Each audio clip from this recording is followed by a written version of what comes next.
Welcome all for this chapter first, simple stresses and strains. Myself Dr. S. J. Kulkarni from Department of Mechanical Engineering, SKNC College of Engineering, Pandharpur. So during last lecture we have seen the introductory part of this mechanics of materials. So for this subject, the various chapters, then in-semester evaluation assessment, end-semester evaluation assessment, and brief view or overview of that subject we have taken during last lecture. And now we are starting with our first chapter, simple stresses and strains. So coming to this chapter, now let us go for the introductory part. This is one bar and the force of amount P is applied on that bar. The nature of force is tensile in nature. So if the force are away from each other, like this, if you see here, this particular P, so these two arrows are away from each other, we are considering this as tensile force. If that P is coming towards each other, if that arrows are inward arrows, then that will be considered as compressive force. If these are going away from each other, this is tensile force. If these are coming towards each other, then this will be compressive force. So here we have taken one example, that this is one rod and or one we can say it as bar, and force of amount P is applied at two ends. So this XX is the cross section of this bar. So for this cross sectional XX, if suppose this particular cross section is circular, then that will be circular cross sectional area. If it is square, then it is square cross sectional area. So due to application of that force P, as we know that elongation starts to happen. So elongation of that bar, which is considered to be deformation. As the force is tensile in nature, this kind of deformation will be considered as elongation. If that force is compressive in nature, then we will consider this as contraction. Deformation is the common terminology which is used for elongation as well as contraction. When force is tensile in nature, then we will consider this as elongation. If it is compressive in nature, we will consider as contraction. And deformation is the common terminology used for elongation as well as contraction. So the deformation means change in length.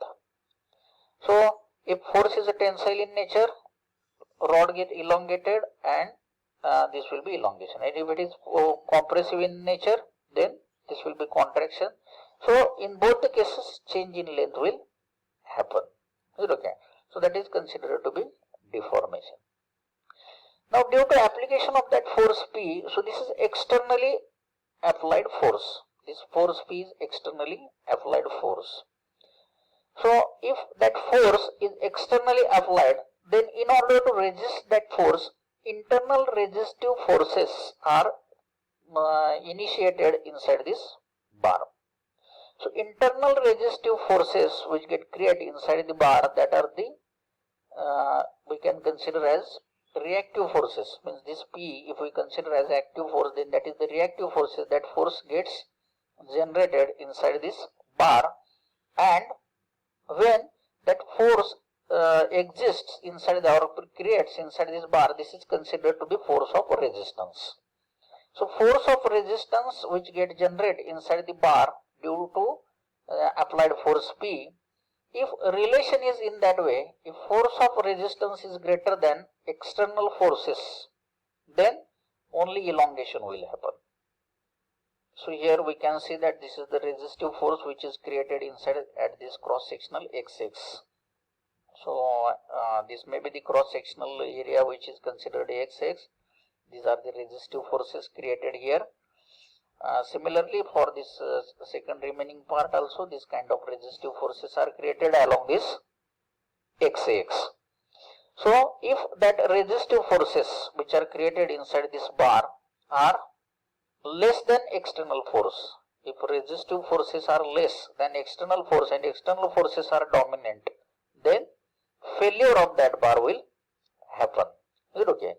So the concept of deformation, the concept of force of resistance and external force. So that we should understand first. Okay, externally applied force, internal resistive forces and deformation. These three concepts we have studied. Now based on that, this concept of stress now we are going to study. So due to this application of force P and the cross sectional area, here you may consider this is the square cross sectional area. So the externally applied force is P and this A is cross sectional area. So stress generated is considered to be P upon A. So where P is applied force, A is cross sectional area, and sigma is considered to be stress produced inside this bar.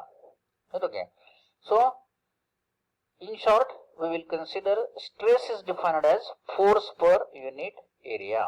So what is the area? Area is the cross sectional area. Here if we consider this is the direction of force P, then perpendicular to that this is considered to be cross sectional area. Here if we consider the particular surface, then this line of action of force is perpendicular to this surface, and this particular surface which is shown here, that is the square in cross section.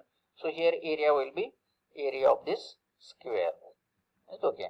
So stress produced is defined as force per unit area.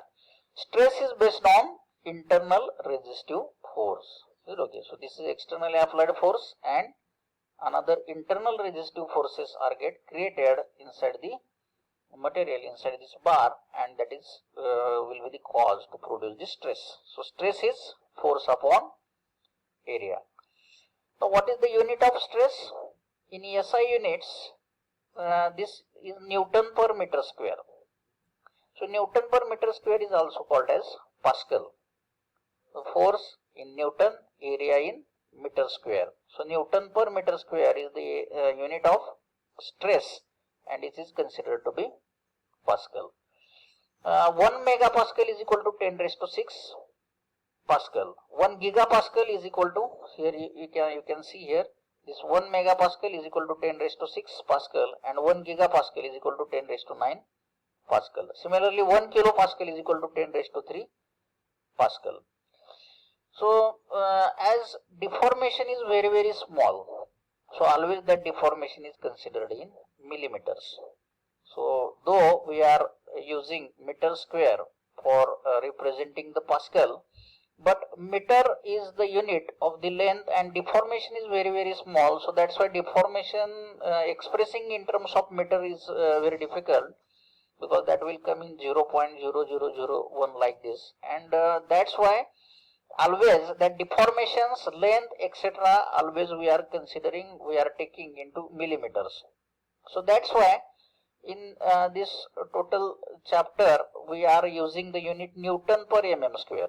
So for stress we are using the unit Newton per mm square. So force is taken in Newton, and deformation, length, etc. we are considering in millimeter. Because deformations are always small, so we will require to use the millimeter and not meter. So that's why Newton per millimeter square is the unit used here in this total chapter. And if we try to establish the relationship between Newton per meter square and Newton per mm square, so all of we know that 1000 mm is equal to 1 meter.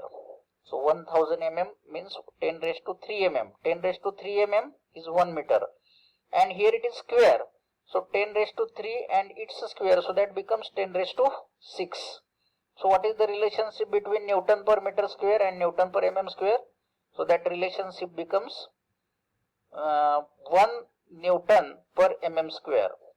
So we are converting that particular thing into Newton per mm square, and that's why this becomes equal to 10 raised to 6. So 1 megapascal is equal to 10 raised to 6 Pascal. So Pascal is Newton per meter square and megapascal is Newton per mm square. So 1 Newton per mm square like this 10 raised to 6 Pascal or Newton per meter square. Like this conversion we will have to keep into mind while using stress in this chapter. So we are considering megapascal. Now the second thing which we should understand in case of simple stresses and strain is the simple concept of strain. So the direct second year students may have studied this particular chapter, strength of material, and in that they have clear the concept of stress and strain. The regular students have the chapter in the physics, and inside that they have studied the stresses and strains. So this part is the revision. We may consider this as part of revision. So here this is also one simple concept of the strain. Already we have seen the concept of deformation. So 2 slides before, here we have considered the deformation. Deformations means small amount of elongation or small amount of contraction. So here if we consider the force is P, the magnitude of force is P, and due to application of that force P, small amount of elongation happens here. So suppose this length is L and small amount of deformation which is happen here, that is the delta L. Then delta L is the elongation or deformation happen, and this is the length L. Then strain, we are defining that change in length to the original length. So change in length is here delta L and original length is L. So if the bar has original length L and change in amount dl, the strain produced is defined as strain is equal to change in length upon original length. So that is nothing but delta L upon L. The tensile strains are considered to be positive, whereas compressive strains are considered to be negative. Is it okay? So tensile, as already we have cleared the concept, whenever the arrows are in outward direction, we are considering this as a tensile. If that arrows are in inside direction, that will be considered to be compressive. So stresses are also tensile stresses and compressive stresses. Similarly, strains are also tensile strains and compressive strains. Okay, so in this is the figure, whatever the figure is shown here, this is the tensile nature of force, and due to which this amount of elongation delta L happens here, and strain is given as delta L upon L. So tensile strains we are considering positive and compressive strains we are considering negative. So one more concept of this strain we have to study, that is the shear stresses and shear strains. So already we are familiar with tensile stresses and tensile strains, compressive stresses and compressive strains. This is one more concept of shear stress and shear strain. The shear stress and shear strain is different from compressive as well as tensile, because compressive force or tensile force which acts on any bar, we may consider this particular type of force which is perpendicular to the surface. But here if we take the example of shear stress, then suppose this is any block, and for that block, if suppose the force is applied in this direction, means this particular force is not perpendicular to the surface but parallel to the surface. On which surface? Suppose this particular surface we are studying, and if the force is applied in this direction, then definitely that is not perpendicular to the surface. Tensile and compressive, both type of forces are perpendicular to the surfaces, while this particular force is parallel to the surface. Is it okay? So due to application of force, now what will happen? Deformation or distortion of that particular square surface will happen. So this is the square surface, and due to application of force, now what is going to happen? This is distortion or deformation. Means this shape, if you see here, this shape has been changed.